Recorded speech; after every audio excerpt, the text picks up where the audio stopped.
Hello बच्चों, कैसे आप सभी लोग। आपका चैनल आपका फिजिक्स अड्डा में फिर से सभी का स्वागत है बेटा। तो आज हम अपनी नेक्स्ट क्लास लेके आए हैं ग्रेविटेशन 11th क्लास में, जो कि लास्ट टॉपिक बचा हुआ था। और लास्ट टॉपिक का नाम मैं बता देता हूँ, बहुत ही इंटरेस्टिंग होने वाला है, जिसका नाम है एस्केप वेलोसिटी। समझते हैं एक बारी। टॉपिक का नाम होगा बेटा एस्केप वेलोसिटी। एस्केप देखो स्कूल टाइम में कर लेते थे अभी तो एडवांस हो गए हैं। कुछ बच्चे ऐसे होते थे स्कूल टाइम में, वो पीछे वाली गेट होती थी वॉशरूम की, और वहाँ से आउट। हम तो गवर्नमेंट स्कूल में बीच में 2 साल पढ़े हैं बेटा, तो वहाँ पे बड़ा अच्छा एक्सपीरियंस होता था। बच्चे वॉशरूम करने जाते और वहाँ पीछे की दीवार के साथ पीछे मतलब झाड़ियाँ थी, पेड़ वगैरह थे, तो दीवार को ही उखाड़ देते और उसके अंदर से बच्चे यूं भाग जाते जैसे सांप निकल के जाता है। तो अलग ही एक्सपीरियंस था, उसका अलग ही मज़ा था। टीचर्स ने खूब उसको रिपेयर भी करवाया। फिर तीसरे दिन दूसरी जगह से पता चला खुदाई कर लेते हैं। जैसे वो देखा हुआ ना मूवीज़ में, कैदी जैसे होते हैं, एक जगह से नहीं तो दूसरी सुरंग खोद ली, तो यही काम करते पर वो अपना मज़ा था। उसके बाद 11th-12th में आगे सीरियस हो गए थे, तो आप लोग भी सीरियस हो जाना। कहीं सोचो कि 11th-12th में हम इसी हैबिट को अपना लें, ये गलत बात होगी। तो अब स्टार्ट करते हैं एस्केप स्पीड। आप लोग जानते हो कि कोई भी प्लेनेट है, मैं अर्थ ले लेता हूँ, आर इसकी रेडियस है। वाह भाई, बहुत अच्छा मौसम हो रखा है, बाहर बारिश के चांसेस हैं। आई होप आज आपको साउंड में भी थोड़ा सा चेंज मिलेगा। कुछ बच्चे कह रहे थे कि सर प्रॉब्लम है, तो कुछ सॉल्यूशन किया है बेटा माइक से, अगर कुछ क्लियर हो पाए तो आपको पता है इसके अराउंड अर्थ का ग्रेविटेशनल फील्ड है। तो एस्केप स्पीड में क्या है, काम करके देखते हैं। मैं अगर इस मार्कर की कैप को कम वेलोसिटी से फेंकता हूं तो क्या हुआ, ये कुछ हाइट तक गई, वापस नीचे आ गई।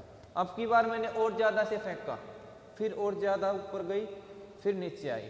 अब की बार और ज्यादा से फेंका तो ये फिर क्या हो गई, और दूर जाके हाइट पे वापस नीचे आ गई। तो हम एक चीज देख रहे हैं कि जब हम ये एक्सपेरिमेंट कर रहे हैं तो वेलोसिटी बढ़ाने से जो हाइट गेन करेगी वो ज्यादा होती जा रही है, इंक्रीज होती जा रही है सॉरी। अब ऐसे ही करके एक स्टेज ऐसी आएगी कि जब जो बॉडी आपने थ्रो की है वो अर्थ के ग्रेविटेशनल फील्ड से बाहर निकल जाएगी। क्या हो जाएगा, अर्थ के ग्रेविटेशनल फील्ड से बाहर निकल जाएगी, एस्केप कर जाएगी। उसी को हम क्या बोलते हैं, एस्केप वेलोसिटी। समझ आया। तो वो बॉडी क्या कर जाए, अर्थ के ग्रेविटेशनल फील्ड से बाहर इन्फिनिटी पे चली जाए। क्या होगी, इन्फिनिटी पे चली जाएगी।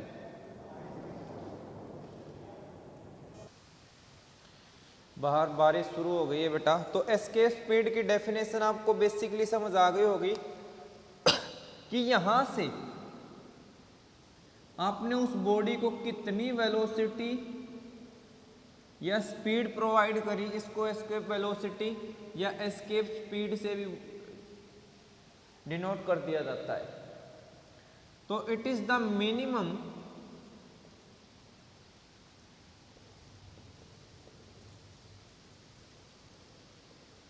स्पीड और velocity with which if a body is thrown upward, if a body is thrown upward such that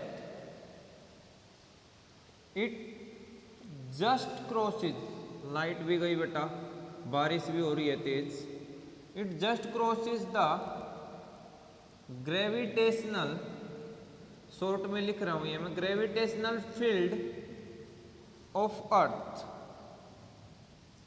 and never comes back, और वापस अर्थ पे नहीं आएगी अपने आप से। तो उस स्पीड का क्या नाम रहेगा बेटा? Escape speed. उस स्पीड का क्या नाम रहेगा? Escape speed. तो अब आपको यहाँ पे उसकी डेरिवेशन करने के लिए बोलेगा कि उसका एक्सप्रेशन या डेरिवेशन करो, आप एक्सप्रेशन निकालो। तो अर्थ का ग्रेविटेशनल फील्ड सरफेस पे मैक्सिमम होता है। सरफेस से ऊपर जाओगे तो भी कम, सेंटर की तरफ जाओगे तो भी कम। ये दोनों कंसेप्ट मैंने आपको पढ़ा रखे हैं variation in acceleration due to gravity के कंसेप्ट में। तो अब हम मान लेते हैं कि अर्थ का ग्रेविटेशनल फील्ड मिनिमम कहाँ पे है? इनफाइनाइट डिस्टेंस पे। अर्थ का gravitational field infinite very very large distance को बोलते हैं। तो वो करेंगे। तो आपने थ्रो कहाँ से किया? यहाँ से लेके कहाँ जा रहे हो? इन्फिनिटी पे। तो इस तरीके के केसेस में हमें इंटीग्रेशन की हेल्प लेनी पड़ती है। किसकी हेल्प लेंगे? इंटीग्रेशन की। और आपने एक चीज पढ़ रखी है, जब आप इंटीग्रेशन की हेल्प लेते हो तो बीच में अगर दो रीजन का आपको पता है, एक पॉइंट से दो दूसरे पॉइंट के बीच के गैप में आपको पता है कितना वर्क किया, तो उस वर्क से ही तो एनर्जी मिलेगी। हम इस बॉडी को फेंकने में जितना वर्क कर रहा हूं उतनी तो मैंने इस पे क्या लगाई? एनर्जी। तो यहां से स्टार्ट करेंगे बेटा कि हमने कंसीडर कर लिया ए पॉइंट पे, और ए पॉइंट का सॉरी सेंटर से डिस्टेंस है x, सेंटर से, और यहां से बी पॉइंट तक गई बॉडी dx डिस्टेंस तक। कहां गई? dx डिस्टेंस तक। और बॉडी का मास भी कंसीडर कर लेते हैं, small m। Let a body of mass m is given escape velocity v।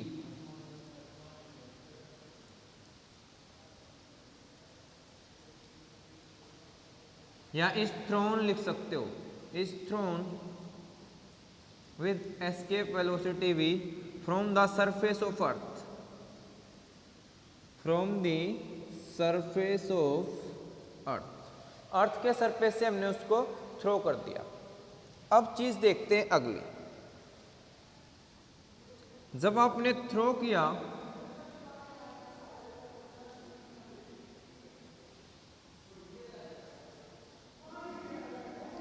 Now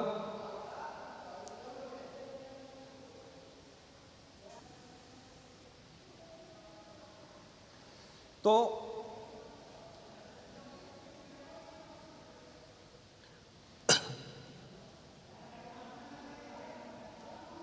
force on m at position a, जब m बॉडी a पोजीशन पे होगी तो यहां से इसका मास कैपिटल M है, m पोजीशन पे, तो फोर्स कितनी होती है? G m m by x square, G M M by distance square. Clear हो गया? Now small work done in moving the body from A to B, A to B move करवाने में small work done कितना होगा? D W के equal. किसके equal होगा बेटा? D W. यानी जितनी आपने फोर्स अप्लाई की और जितना डिस्प्लेसमेंट हुआ। तो भाई बिल्कुल क्लियर है, आप फोर्स का कंसेप्ट रखो, कितनी होती है? G M M by x square into d x. ठीक है, अब हम अगली बात करते हैं। टोटल वर्क डन कितना आ जाएगा?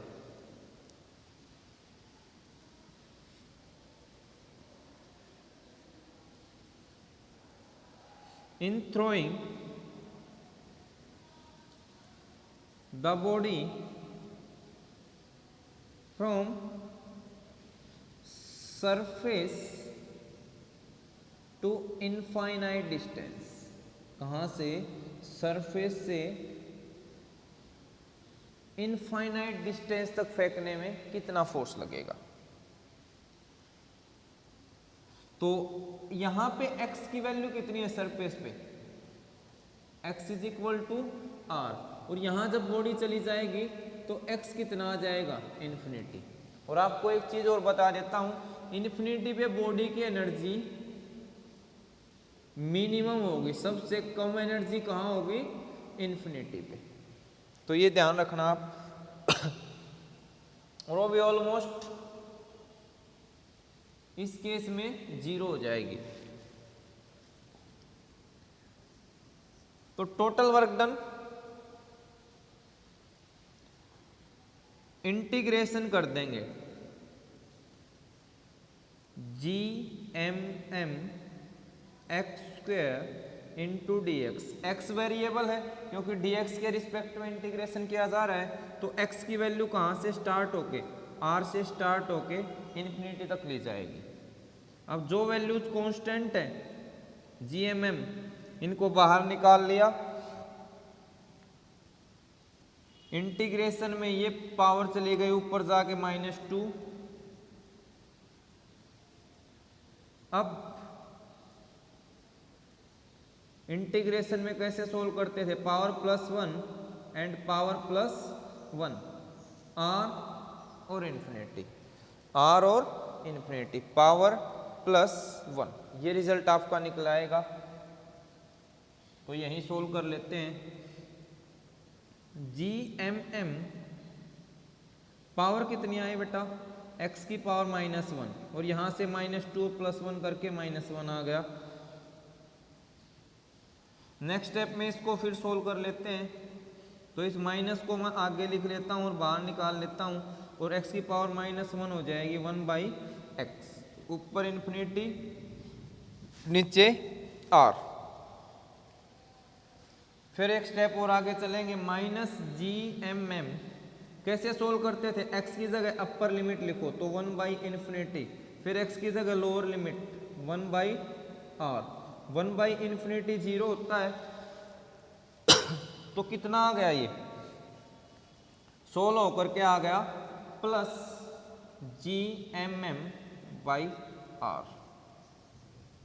वर्क डन निकल के आ गया। इक्वेशन नंबर फर्स्ट, माइनस यहां से प्लस हो गया। अब अगली बात हम देखते हैं, मैं बीच वाले पार्ट को रब कर देता हूं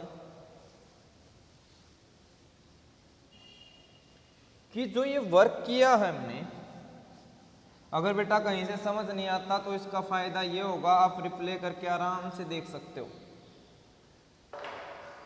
ये सबसे बढ़िया बात है ऑनलाइन टीचिंग की कि टीचर आपके पास 24/7 अवेलेबल नहीं है तो भी आप आराम से देख सकते हो, रिप्ले करके, स्पीड बढ़ा के, स्पीड कम करके, इस तरीके से। आजकल तो इतनी तेज आ चुकी है, तो बिल्कुल टीचर यूँ खराटेदार पढ़ाता है, तो फटाफट स्पीड कितनी बढ़ा लो, डबल ट्रिपल। जैसे कई बार तो ऐसा होता है जैसे मंत्रों का उच्चारण हो रहा है, जैसे पंडित जी कहते हैं ओम स्वाहा, ऐसे ही फिजिक्स चलती हुई दिखेगी तुम्हें, स्वाहा स्वाहा होता दिखेगा। अब क्यों स्वाहा करवा रहे हो सर? वो तो वैसे ही फिजिक्स में स्वाहा हो रखा है, पर अच्छे से समझोगे तो फिजिक्स इंटरेस्टिंग है। तो अब आगे चलते हैं बेटा। ये वर्क मिला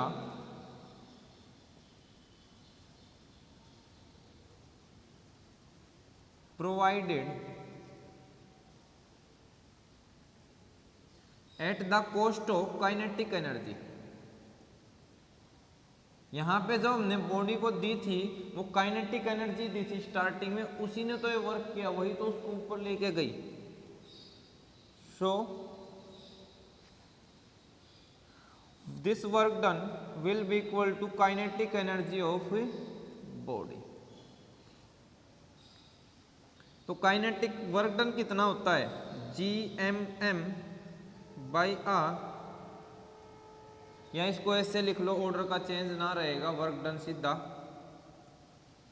तो काइनेटिक एनर्जी कितनी? 12 mv, और जो आप v वेलोसिटी ले रहे हो उसको चेंज करके यहाँ v e लिख लेना, मतलब वही है e for escape. Work done GMM by r निकल के आया, दोनों को इक्वेट करो, m से m कैंसल, ये उस तरफ चला गया, v square 2GM by r।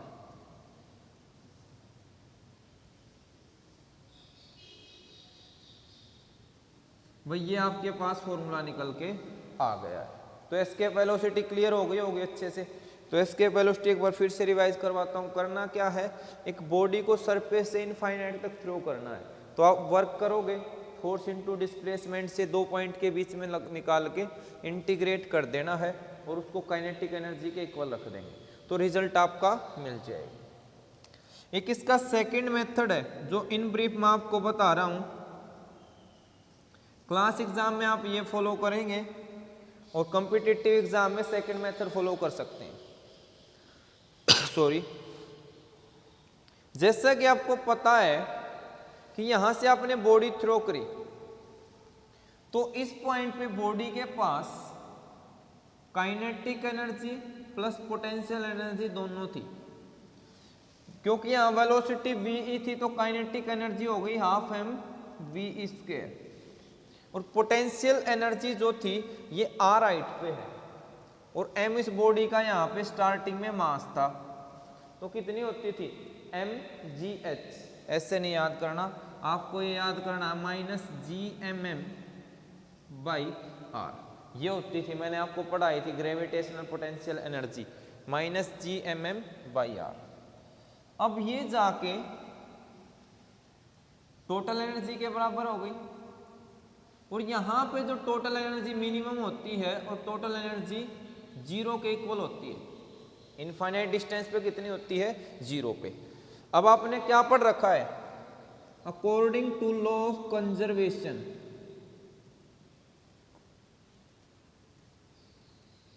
Of energy, total energy final total energy initial के बराबर होती है। तो फाइनल में 0, इनिशियल में half m v square plus minus GMM by r, इसको उधर लेके प्लस आ जाएगा GMM by r half m v square, m से m कैंसल, अगेन कितना आ जाएगा v square 2GM by r, V निकाल लोगे तो कितना रूट। तो ये आई थिंक आपको और इजी लगे, पर एक्सप्लेन यहाँ भी पूरा करना है क्योंकि टोटल एनर्जी यहाँ निकाल लोगे और यहाँ पे, ठीक है, तो वो चीज़ निकालनी है, तो क्लियर हो जाएगा आई थिंक। तो ये थे दोनों इसके कंसेप्ट्स।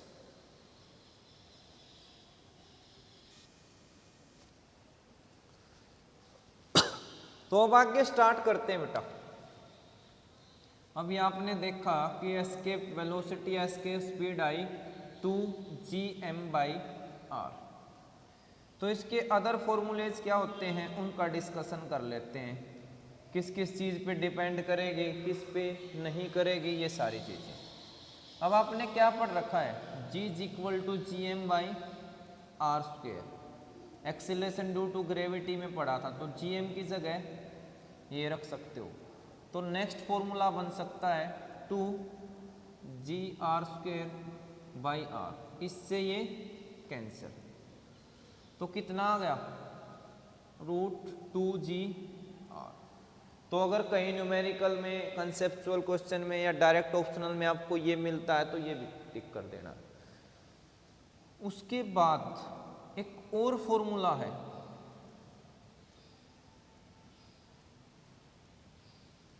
अब आपने पढ़ रखा है डेंसिटी क्या होती है, मास बाई वॉल्यूम। तो मास कितना होगा, density into volume 4/3 pi R cube, 4/3 pi R cube. और ये डेंसिटी प्लेनेट की है, हम कैपिटल की बात कर रहे हैं, तो यहाँ से पुट करो इस फॉर्मूले में, तो दूसरा एस्केप वेलोसिटी का जो फॉर्मूला निकल के आएगा वो कितना होगा, 2g(r) रो 4/3 πr³। ये आ गया, यहाँ से ये कैंसल, स्क्वायर बच जाएगा तो 8π/3 g(r²)। तो एक ये रिलेशन निकल के आता है,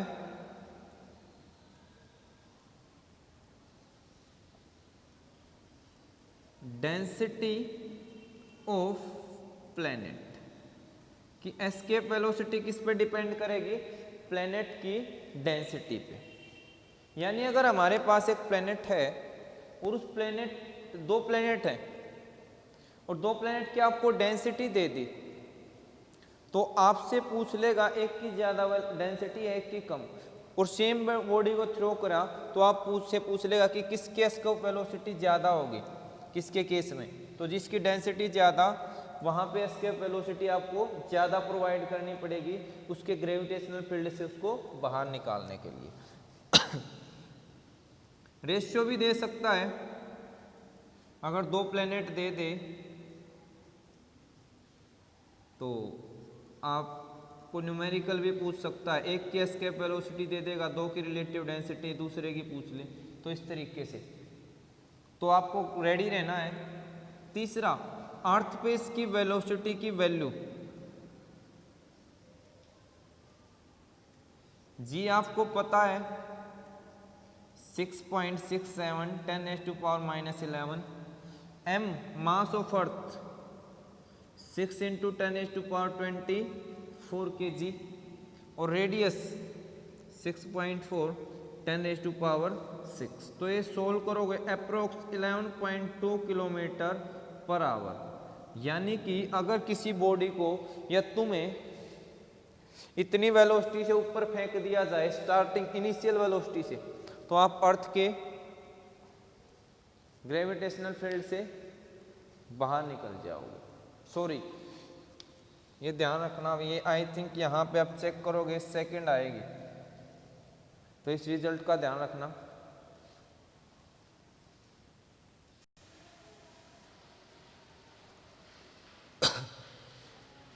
अब दो एक पॉइंट और डिस्कस कर लेते हैं बेटा, छोटे छोटे पॉइंट्स हैं। अगर किसी बॉडी की वेलोसिटी एस्केप वेलोसिटी के बराबर है तो उसके फील्ड से बाहर निकल जाएगी। अगर कम है तो क्या होगा और ज्यादा है तो क्या होगा।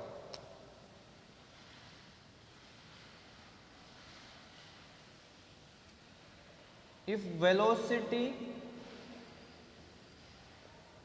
ऑफ प्रोजेक्शन, प्रोजेक्शन की वेलोसिटी, अब ये प्रोजेक्शन क्या होगा, चिंता करने वाली बात नहीं है, जिस स्पीड से आपको ऊपर फेंका गया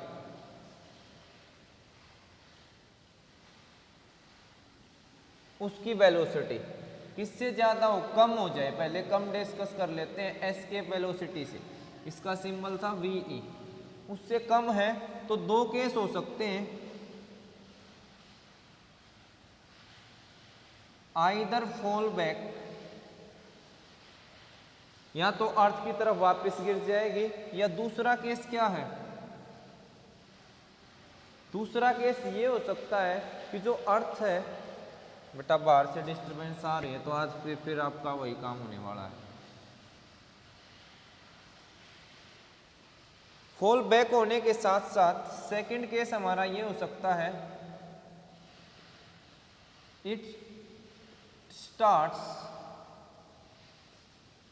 मूविंग इन एन ऑर्बिट, किसी ऑर्बिट में मूव करना स्टार्ट कर सकती है। और यही हमारा कंसेप्ट होता है, किसी सैटेलाइट को हम एक वेलोसिटी से थ्रो करते हैं और फिर किसी ऑर्बिट के अंदर पुट कर देते हैं तो उस ऑर्बिट में रिवॉल्व करना शुरू कर देती है, तो ये है कम। अगले में वेलोसिटी ऑफ प्रोजेक्शन, अगर ज़्यादा है एस्केप वेलोसिटी से, एस्केप में तो इतना था कि जस्ट बैलेंस कर जाए, उसके इक्वल हो कि उससे ज़्यादा बाहर निकलते उसके फील्ड से बाहर निकल जाए, वापस नहीं आएगी। अभी हमने देखा कि 11.2 किलोमीटर पर सेकंड अर्थ के लिए एस्केप स्पीड थी। अगर हम 20 किलोमीटर पर सेकंड कर दें तो क्या होगा उस स्पीड से, यानी उससे काफ़ी एक्स्ट्रा हो गई, तो वहाँ देखेंगे। तो बिल्कुल कुछ नहीं है, कोई खास बात नहीं है। आपने ये वेलोसिटी दी उसको एस्केप वेलोसिटी, यहाँ से भी वेलोसिटी दी जो कि एस्केप से ज़्यादा है, तो क्या होगी, उसके फील्ड से बाहर निकल जाएगी और बाहर निकलने के बाद कुछ एक्स्ट्रा वेलोसिटी v डैश के साथ मूव करना स्टार्ट करेगी। तो पहले में उसके पास कोई काइनेटिक एनर्जी नहीं थी, अब उसके पास थोड़ी सी काइनेटिक एनर्जी बची होगी और उस काइनेटिक एनर्जी के साथ वो इंटरप्लेनेटरी स्पेस के अंदर मूव करती रहेगी। तो देन इट विल मूव और ट्रेवल इंटर प्लैनेटरी स्पेस, उसमें ट्रेवल करती रहेगी। Example,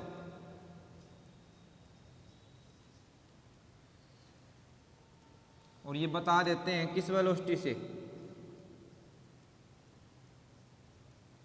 with velocity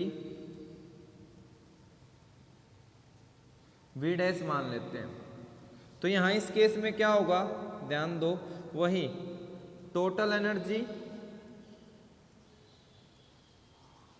initial is equal to total energy final. Total energy initial किसके बराबर होगी, टोटल एनर्जी फाइनल के। तो यहाँ पे आपको काइनेटिक एनर्जी भी लेनी है प्लस पोटेंशियल एनर्जी भी लेनी है। तो स्टार्टिंग में कितनी थी पोटेंशियल एनर्जी, काइनेटिक ही ले लेते हैं चलो, हाफ एम वी स्क्वायर से, और potential minus G M M by R, ये पिछले टॉपिक में भी किया था। अब अगले में आर हो गया इन्फिनिटी, तो पोटेंशियल एनर्जी तो हो गई zero, kinetic energy half M, extra velocity कितनी बच गई, इतनी बच गई, तो v डैश स्क्वायर बच जाएगा। तो यहां से क्या निकल के आया,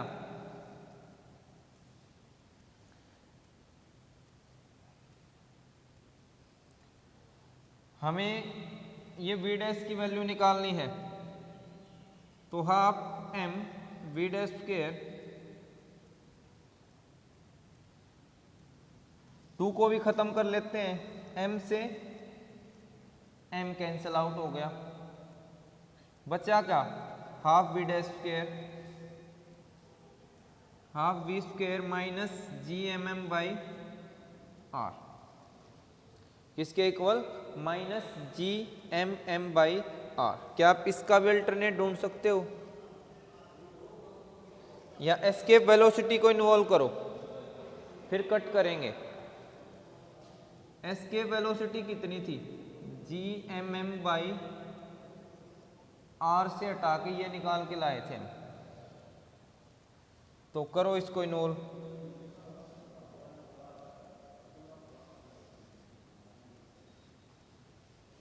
इसको हटा लेते हैं, m को कट नहीं कर रहे, उसको इन्वॉल्व करते हैं। इससे दिया था तो half m escape velocity square है, तो सीधा रूट हटा के यूज करेंगे, 2gm by R minus G M M by R and half m v dash square. तो ये आपका निकल के आ जाएगा, एक बार चेक कर लें बेटा, एरर तो नहीं है वीडियो। तो ये देखते हैं भाई, तो बनाओ एक बार क्या आएगा। पर मुझे पहले ये रिजल्ट चाहिए, तो मैं, आप लोग ये करना कि इसको पहले लिखते हैं। अब इसको एज इट इज लिखो, half M V square minus G M M by R. अब कुछ और इन्वॉल्वमेंट कुछ कटता है, पहले इस m को उड़ाओ, 1/2 है तो थ्रू आउट 2 से मल्टीप्लाई कर दो, कोई फर्क नहीं पड़ेगा। ये 2 से 2 कैंसिल, ये 2 से 2 कैंसिल, तो क्या आ गया बेटा। अब थोड़ा सा देखो, आपको अच्छा सा फील हो रहा होगा क्योंकि इक्वेशन अब जानी पहचानी हो जाएगी। √2gm ये है, तो क्या यहाँ से 2gm by R escape velocity का स्क्वायर नहीं है, तो पुट कर दो आप इस वैल्यू को, तो -2ve स्क्वायर, तो v डैश कितना निकल के आना था, v square minus V E square, तो ये आ जाएगी बेटा एस्केप की जो एक्स्ट्रा स्पीड है वो अपने प्रोजेक्शन की स्पीड में से के स्क्वायर में से एस्केप की स्पीड का स्क्वायर लेस कर देना है, तो आपके पास एस्केप स्पीड भी आ गया रिजल्ट, और एक्स्ट्रा से कितना मूव करेगा वो रिजल्ट भी आ चुका है। तो आई होप ये टॉपिक अच्छे से क्लियर हो गया होगा। अब बस एक थोड़ा सा टॉपिक बचा है, छोटा सा, वेटलेसनेस। अगला टॉपिक क्या है sorry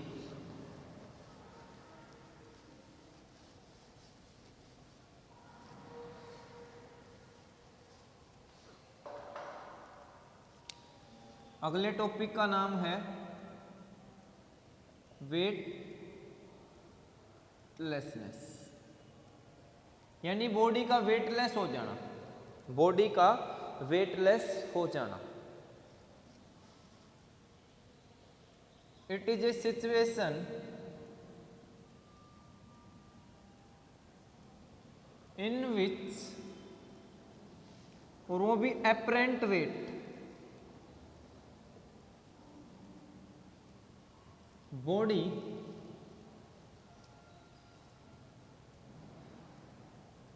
becomes zero, apparent weight, sorry ये वर्ड छूट गया, एपरेंट वेट। और इसको हम नॉर्मल रिएक्शन आर से कैलकुलेट करते थे। अगर आपने एलिवेटर या मैन इन ए लिफ्ट का टॉपिक पढ़ा हो तो उसके अंदर पढ़ते थे नीचे स्पॉट और ये रिएक्शन, तो ये आर आपका क्या दिखाता है, एपरेंट वेट को दिखाता है। तो जब यहाँ पे एक डाउनवर्ड एक्सीलरेशन होता था तो वहां पे आपने कंडीशन पढ़ी थी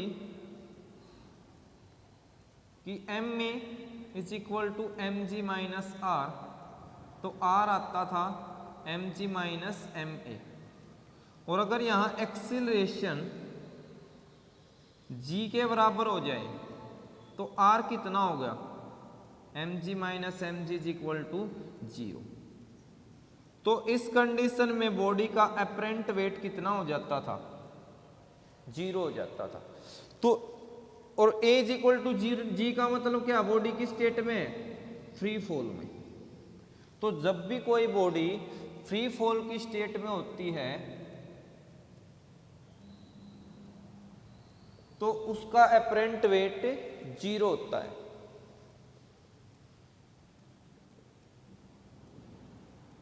तो जो कंडीशन हो गई, वो सिचुएशन जो हो गई वो वेटलेसनेस कहलाई जाएगी। क्या बोलेंगे उसको, वेटलेसनेस। यानी बॉडी को ऐसा फील होगा, अगर आपको अर्थ के ऊपर से 9.8 के हिसाब से जब एक्सीलरेशन होता है, या कभी ऊपर थोड़ी सी हाइट पे जंप किया हो, आप लोगों ने किया नहीं किया पता नहीं, बट हमने खूब बचपन में इंजॉय किया।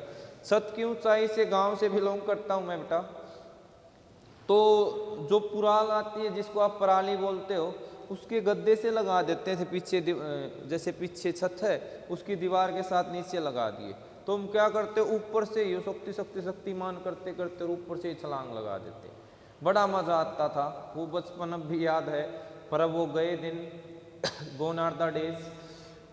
पर आप लोगों का बचपन अभी बचा है, कभी मौका मिले तो कर लेना चाहिए। मुझे मिलता है, मैं भी कभी एक आध बार खा लेता हूँ कुलाबादी, तो ऐसी कोई चिंता नहीं। तो ये हो गया weightlessness.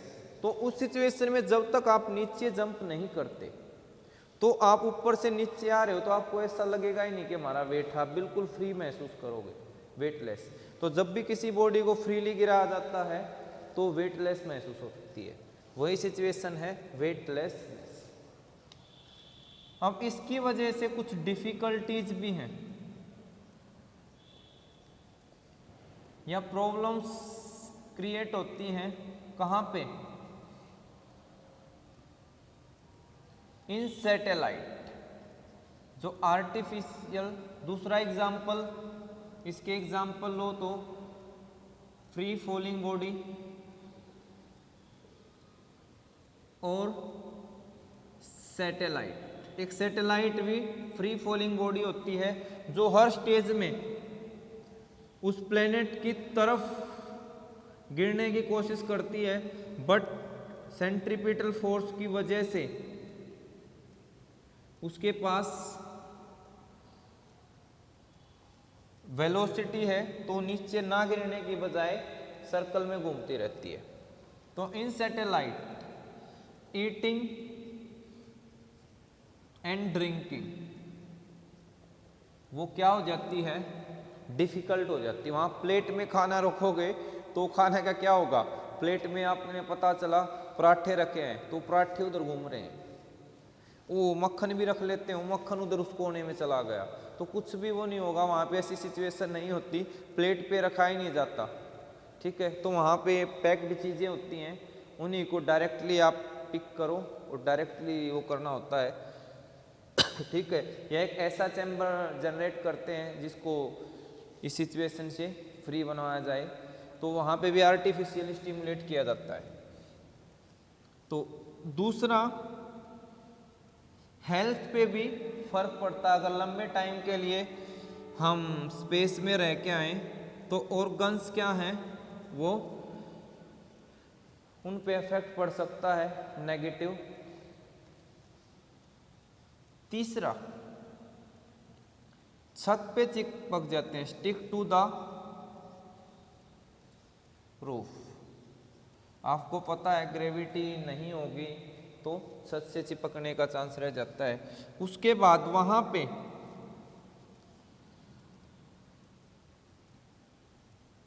Time period of simple pendulum, time period of simple pendulum, ये वाला एक्सपेरिमेंट जब आप वहां करोगे तो आप इसको परफॉर्म नहीं कर पाओगे। क्यों नहीं कर पाओगे? Can not be calculated in satellite.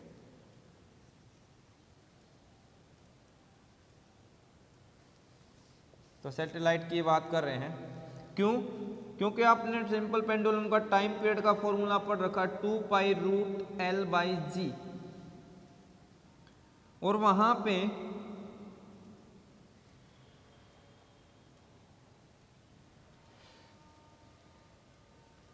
जी जो होती है वो क्या हो जाएगी?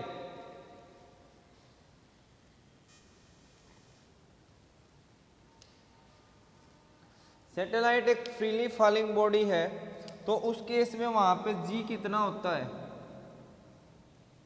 0। जी क्या होता है? 0।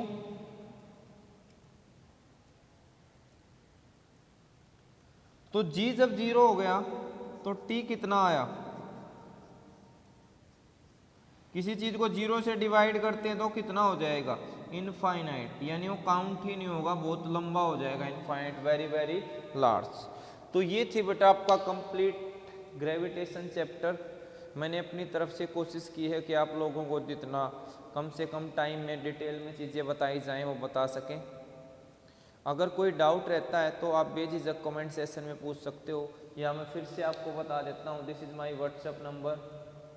आप अगर व्हाट्सएप के थ्रू किसी पेपर पे क्वेश्चन स्टेटमेंट नोट करके वो भेजते हो तो मैं भी जल्दी से जल्दी उसका सॉल्यूशन प्रोवाइड करूँगा। तो बेटा मैंने आप लोगों को पूरा चैप्टर पढ़ा दिया, कोई डाउट रहता तो बेझिझक पूछें। और अगर आपको वीडियो अच्छी लगती है, आपके लिए हेल्पफुल है, अगर आपके लिए हेल्पफुल है तो ही दूसरे को फॉरवर्ड करना, अदरवाइज किसी दूसरे का टाइम मत वेस्ट करना, ठीक है बेटा। तो at last thank you, be safe, be happy, bye.